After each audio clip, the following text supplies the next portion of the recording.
এগৰাকী উদ্যমী মহিলা আমি তেখেতক মঞ্চলৈ আমন্ত্ৰণ জনাইছোঁ।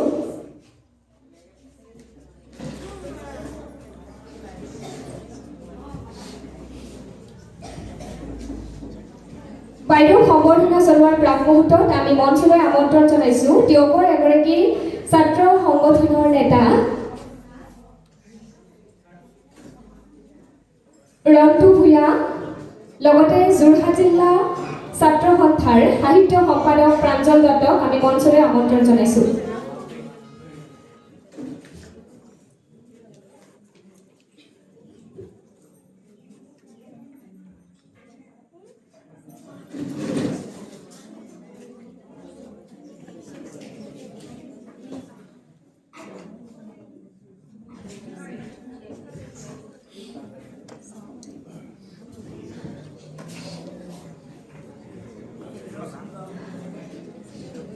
আমি পোনপ্ৰথমতে আমাৰ আজি এই খবৰৰ পৰিয়ালৰ শুভক্ষণত উপস্থিত হোৱা আমাৰ তেওঁকৰ এগৰাকী ছাত্ৰ সংগঠনৰ নেতা ৰন্তু ভূঞাৰ লগতে যোৰহাট জিলা ছাত্ৰ সন্থাৰ সাহিত্য সম্পাদক প্ৰাঞ্জল দত্তক আমি সম্বৰ্ধনা জনাবৰ বাবে আমি খবৰৰ পৰিয়ালক অনুৰোধ জনাইছোঁ আৰু এখন প্ৰতীকেৰে তেওঁলোকক সম্বৰ্ধনা জনাব।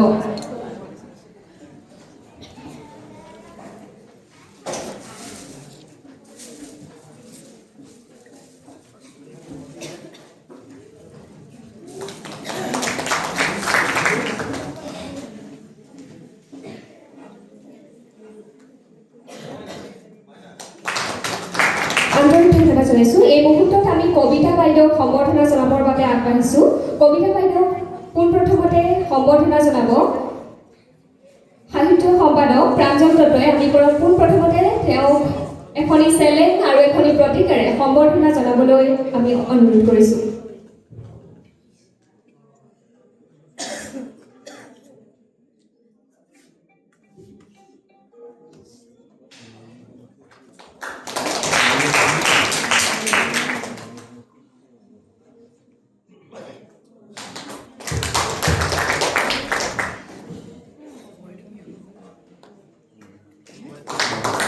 আমি দুয়োগৰাকীকে একেলগে ৰৈ দিবলৈ কৈছোঁ। এই মুহূৰ্তত আমি বাইদেউক আন্তৰিক ধন্যবাদ আৰু কৃতজ্ঞতা জ্ঞাপন কৰিছোঁ। ইয়াৰ পিছতে আমি মঞ্চলৈ আমন্ত্ৰণ জনাইছোঁ আমাৰ আৰু এক আমি দ্বিতীয় সম্বৰ্ধনাৰ বাবে আমি আগবাঢ়িছোঁ। আমাৰ মাজত উপস্থিত আছে বিশেষকৈ তেওঁলোক একেবাৰে ভিতৰত সোমাই থাকে, তেওঁলোকক চিনি নাপায়। এইবাৰ পোনপ্ৰথমতে মই এটা বাতৰি তেওঁলোকৰ কৰিছিলোঁ আৰু তেওঁলোকক মই এই মুহূৰ্তত মঞ্চলৈ আমন্ত্ৰণ জনাইছোঁ। আৰু একেবাৰে তেওঁলোক আচলতে মুখা শিল্প লগতে হস্তশিল্পৰ লগত বিশেষভাৱে জড়িত হৈ আছে। আমি মঞ্চলৈ আমন্ত্ৰণ জনাইছোঁ শংকৰ বৰদলৈ আৰু দেৱাশিষ বৰা দুয়োগৰাকীক আমি মঞ্চলৈ এই মুহূৰ্তত আমন্ত্ৰণ জনাইছোঁ।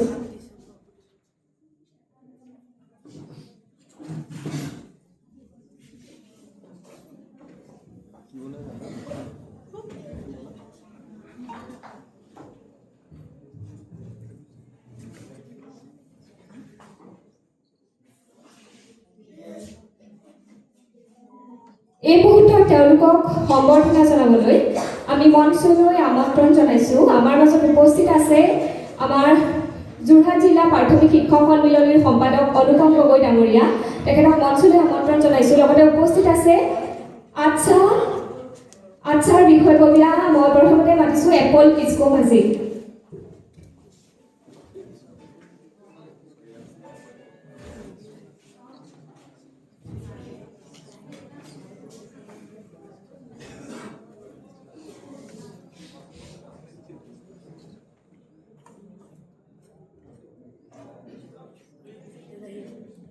আমি পোনপ্ৰথমতে আমাৰ এই শুভক্ষণত শুভেচ্ছা দিবৰ বাবে উপস্থিত হোৱা অনুপম গগৈ ডাঙৰীয়াক আমি এখনি প্ৰতীকেৰে সম্বৰ্ধনা যাচিব বিচাৰিছোঁ। সম্বৰ্ধনা যাচিব মানসী মাঝিয়ে। অংকুৰ তাই আমি এপল কিস্কো মাঝিক সম্বৰ্ধনা যাচিবৰ বাবে অংকুৰ তাইক আমন্ত্ৰণ জনাইছোঁ। আৰু এই মুহূৰ্তত আমি বিশেষ সম্বৰ্ধনা যাচিবলৈ আগবাঢ়িছোঁ। সম্বৰ্ধনা যাচিবৰ বাবে আমাৰ মাজত যি দুগৰাকী আমি আচলতে যিহেতু যিহেতু আমাৰ এটা লাইনেই আছে বেনাৰখনত, আমি কেৱল খবৰতেই নহয় সীমাবদ্ধ, নৱপ্ৰজন্মক দিম আমি এখন প্ৰতিভা বিকাশৰ মঞ্চ।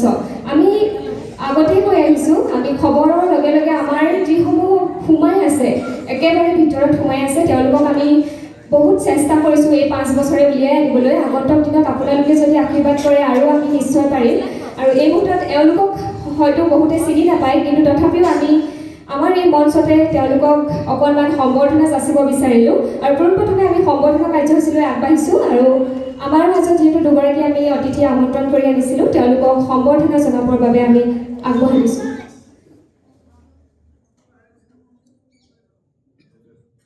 এয়া আমাৰ মাজত উপস্থিত আছে দেৱাশীষ বৰা।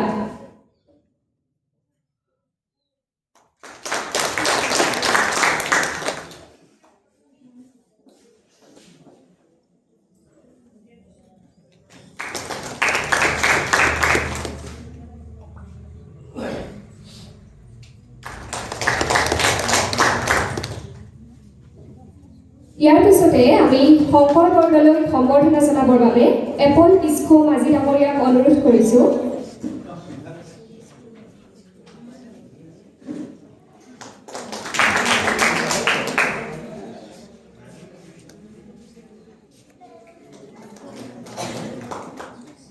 আমি এই মুহূৰ্তত আপোনালোকলৈ আন্তৰিক অভিনন্দন জনাইছোঁ, লগতে শুভেচ্ছা জনাইছোঁ। আপোনালোকে যি হস্তশিল্প, মুখা শিল্পৰ লগতে চিত্ৰও যিহেতু অংকন কৰে, আপোনালোকৰ এই প্ৰতিভাখিনি আৰু অধিক আগুৱাই যাওক।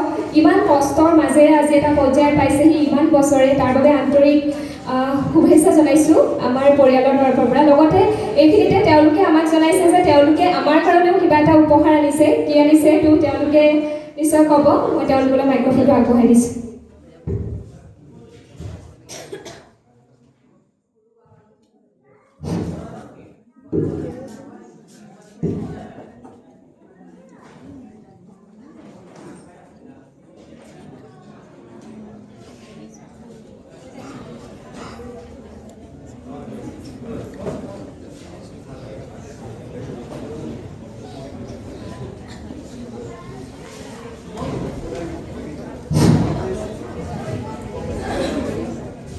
আমি খবৰ 24 পঞ্চবৰ্ষৰ যি আজি উপস্থিত সমবেত হ'লহি, ইয়াৰ উদ্দেশ্যতাৰে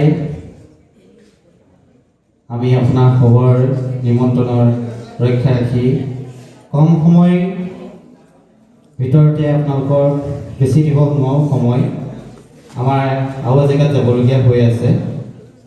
কিন্তু আমি সঁচাকৈ সুখী হৈছোঁ, কাৰণ আমাৰ এই ভিতৰত সোমাই থকা যি শিল্পকলাৰ তাক আগুৱাই নিয়াই আপোনালোকে যি সমাজৰ মাজত আকৰ্ষিতভাৱে ফুটাই তুলিছে, তাৰ কাৰণে মই খবৰ 24 সদৌ পৰিয়ালটিলৈ আশীষ ভগৱন্তৰ চৰণত নিবেদন জনাইছোঁ। এইখিনিতে আমি ক'ব বিচাৰিছোঁ যে খবৰ 24 স্মৃতিৰেখা ৰামন বাইদেউ আমি আমাৰ মঞ্চলৈ আহিবলৈ অনুৰোধ জনাইছোঁ। কাৰণ আমাৰ মুখা শিল্পৰ আৰু যি আমাৰ বাঁহ বেতৰ শিল্পৰ লগত জড়িত হৈ অহা নগাঁও কামপুৰত পৰা আহি এই কমাৰখাটোৱাল পিছ পৰি থকা এখন জেগাত আহি তেখেতে যি বাঁহৰ আধুনিক ৰূপত যিখিনি সজাই আপোনাৰ খবৰ চৰণত প্ৰদৰ্শন কৰাবলৈ সক্ষম হৈছে তেখেত শংকৰজ্যোতি বৰদলৈ। তেখেতে অকল বাঁহৰ ক্ষেত্ৰতে নহয়, মুখায়ে নহয়, তেখেতে আৰ্ট শিল্পৰ লগতো সম্পূৰ্ণভাৱে জড়িত হৈ ইতিমধ্যে আমাৰ ৰেচাগুণীয়া গোবিন্দ এটা বঁটাও সক্ষম হ'বলৈ তেখেতে সন্মতিত হৈছেহি। তেখেতে আজি এখন আৰ্ট কৰি আনিছে আমাৰ খবৰ 24 ৰেচাগুণ, বৰ্তমান আমাৰ ৰশ্মি স্মৃতিৰেখা ৰামন বাইদেউলৈ। তেখেতে স্মৃতিৰেখা ৰামন বাইদেউক যিভাগি বৰ্তমান ছবি অংকন কৰি আনিছে তেখেতক দিবৰ কাৰণে মই অনুৰোধ জনাইছোঁ। আৰু গেমটো বৰ্তমান তেখেতে খুলি চাবলৈ জনোৱা হৈছে।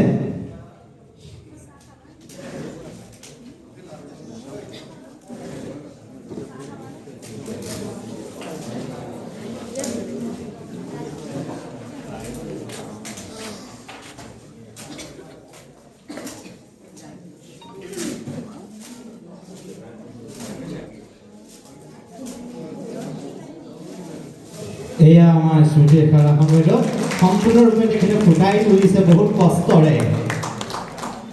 আৰু ইয়াৰ পিছতে আমি স্মৃতি ৰেখা বাইদেউৰ কাৰণে এখনি প্ৰশংসা পত্ৰও তেওঁলৈ বৰ্তমান ভুলে শুদ্ধৰে লিখা হৈছে যদিও আমি পাঠদান কৰিব বিচাৰোঁ। শংকৰ বাইদেউ মুখা শিল্প কলা কেন্দ্ৰ স্থাপিত 2023 চনত আমি এই পেটভাগ খুলিছিলোঁ। প্ৰশংসা পত্ৰ প্ৰতি স্মৃতি ৰেখা ৰাসন তিয়ক সেউজী কৰা যুগৰ সিদ্ধিতত্ব জ্ঞানী কোটি মধ্যত কাৰ্চিঠে ভূয়ে হৰি বিপদ ভকতৰ মধ্যত তাক শান্ত কৃষ্ণ বলভ কোটিও মধ্যত পাই তাক পাইব দুলভ। গীতাত ভগৱানে কৈছে মনুষ্য সহস্ৰ নকাশী যত বিধানং অৰ্থাৎ সহস্ৰ মানুহৰ ভিতৰত কাচিঠে এজন তত্ত্বজ্ঞানী সিদ্ধি লাভ হয়। জয় জয়তে আমি আমাৰ শিল্পকলা তৰফৰ পৰা আন্তৰিক অভিনন্দন আৰু শ্ৰদ্ধা জ্ঞাপন কৰিছোঁ। আপুনি যি সাহিত্য সংস্কৃতি কলাৰ কৃষ্টি প্ৰচাৰ দায়িত্বভাৰ গ্ৰহণ কৰি অসমৰ বহুতো ঠাই সমাংগী প্ৰগতিৰ বাবে অৰিহণা বঢ়াই স্বেচ্ছাই ত্যাগ স্বীকাৰ কৰি ওলাই আহিছে। আপুনি যি খবৰ 24/7 অসম চেনেলৰ জৰিয়তে সফল অৰ্জন কৰি অসমৰ বহুতো ঠাইলৈ গৌৰৱ কঢ়িয়াই অনাৰ উপৰিও নিজৰ অঞ্চলৰ ক্ষেত্ৰত যি সজাগতাৰ সৃষ্টি কৰিছে তাৰ বাবে আমি গৌৰৱান্বিততা। বোকা মাজত পদুম ফুলে মন আলোকিত কৰাৰ দৰে তোমাৰ এই কৰ্মৰ সাংস্কৃতিৰ দ্বাৰা দেশৰ তথা কিঞ্চিত হ'লেও কল্যাণ সাধন কৰক। আপোনাৰ কৰ্মৰ সন্মান জনোৱাৰ লগতে আপোনাৰ উজ্জ্বল ভৱিষ্যত কামনা কৰি এই প্ৰশংসা পত্ৰ প্ৰদান কৰা হ'ল। শেষত শ্ৰী শ্ৰী গোপাল মহাপ্ৰভুৰ চৰণত আমাৰ কাটুৰ প্ৰাৰ্থনাৰ চূড়াৰ সুস্বাস্থ্য দীক্ষা জ্ঞাপন কৰক। এয়া মই শংকৰজ্যোতি বৰদলৈৰ দ্বাৰাই জনাবৰ কাৰণে অনুৰোধ জনোৱা হৈছে।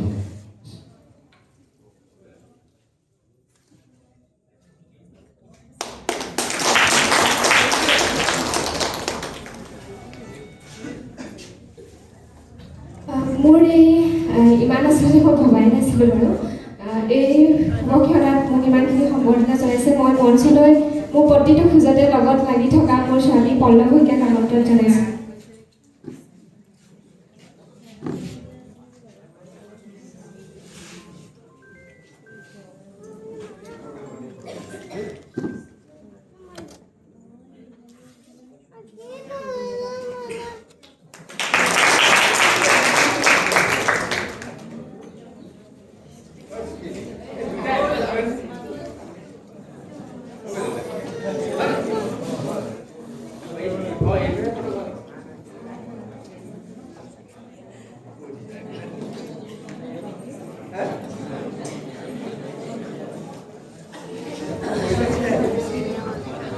আমি আপোনালোকক আন্তৰিক ধন্যবাদ জনাইছোঁ। আমি দেখিছোঁ যে আমাৰ এই পৰিয়ালক শুভেচ্ছা দিবলৈ আমাৰ সন্মুখত বহুকেইগৰাকী তিয়কৰ গণ্যমান্য ব্যক্তি উপস্থিত হৈছেহি। আমি তেওঁলোকক আসন গ্ৰহণ কৰিবলৈ অনুৰোধ জনাইছোঁ। আমাৰ কাৰ্যসূচী যিটো হৈ আছে আপোনালোকক আমি আসন গ্ৰহণ কৰি আমাৰ এই কাৰ্যসূচী যাতে সাফল্যমণ্ডিত কৰি তোলে তাৰ বাবে আমি আন্তৰিকভাৱে প্ৰথমতে কৃতজ্ঞতা আৰু ধন্যবাদ জ্ঞাপন কৰিছোঁ। আমি এই মুহূৰ্তত সত্ৰীয়া নৃত্য পৰিৱেশন কৰিবলৈ মঞ্চলৈ আমন্ত্ৰণ জনাইছোঁ।